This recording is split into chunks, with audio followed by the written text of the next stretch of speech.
In this slide, we are seeing the basics of nervous system, right?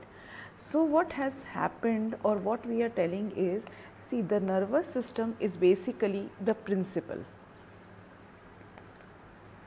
The principal of a school looks after the teachers and the students and everything. That is the main coordination system. So the working together of various organs of an organism to adjust vital activities of the life is called coordination. All the living organisms respond and react to changes in the environment around them.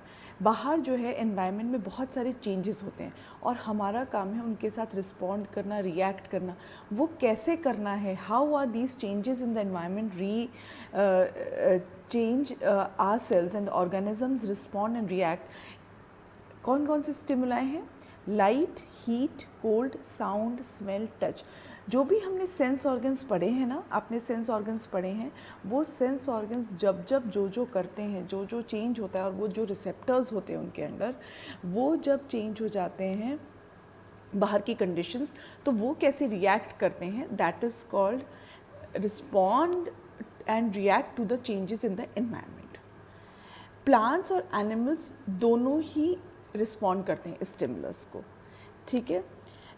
ये जो control and coordination है, जो ये हमारा nervous system है, ये basically maintains a steady state of stability and steady state within an organisms in constantly changing environment. The environment outside is constantly changing.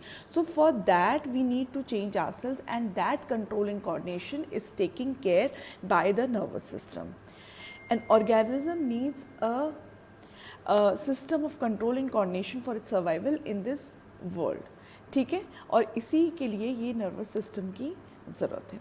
कौन कौन से नर्वस सिस्टम, ये कंट्रोल और कोऑर्डिनेशन सिर्फ नर्वस सिस्टम से नहीं है, दो हैं. एक है नर्वस सिस्टम और दूसरा है एंडोक्राइन सिस्टम. जो एंडोक्राइन सिस्टम है वो डक्टलेस है और ये डक्टलेस ग्लैंड्स जो हैं केमिकल सीक्रेट करते हैं जिनकी वजह से चेंज आता है. Nervous system is basically a electrical impulse. So ये दो चीज़ें हैं जो हमारा कंट्रोल एंड कोऑर्डिनेशन करती हैं. अब एक चीज़ और यहाँ ध्यान रखने की, हाइड्रा भी एक मल्टीसेलुलर एनिमल है और उसमें भी ये न्यूरॉन्स हैं या फिर ऐसे सेल्स हैं जो हेल्प करते हैं उसको रिस्पॉन्ड करने के लिए. सपोज़ कि खाना इस तरफ है तो वो उस तरफ जाना है. सो ये सब भी, ये इनका कंट्रोल एंड कोऑर्डिनेशन. जैसे जैसे हम एनिमल्स में एवोल्यूशन हुआ, चेंज हुआ अच्छे के लिए, वैसे वैसे ये जो नर्वस सिस्टम है हमारा, या फिर कंट्रोल एंड कोऑर्डिनेशन का जो सिस्टम है, वो और ज़्यादा कॉम्प्लेक्स बनता गया. तो एनिमल्स में ये बहुत ज़्यादा कॉम्प्लेक्स हैं.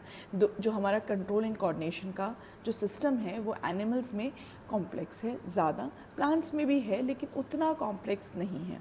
एंड कौन कौन इम्पॉर्टेंट है? नर्वस सिस्टम और एंडोक्राइन सिस्टम, जो इन दोनों के लिए इम्पॉर्टेंट है.